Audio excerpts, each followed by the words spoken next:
破產個定義從全世界破產係叫做破產保障啊，即係我決定要 take 個 restart， 我而家破產，我走佬拜拜，呢隻就叫破產啊嘛。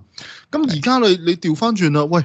之前包凡你當佢蝕咗都好，你又拉咗佢。許家印嗰單係更加之冤獄添啦，喺我角度睇，你做乜拉許家印啫？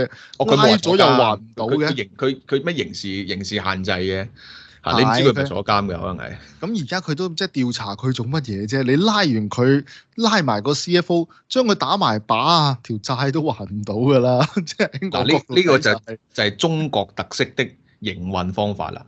OK，即係你用我哋讀公司法係有限公司啊嘛，大佬 limited company 啊嘛，limited 即係意思即係話嗰個債務止於公司，公司破產咪破產咯，投資者就唔好彩啦。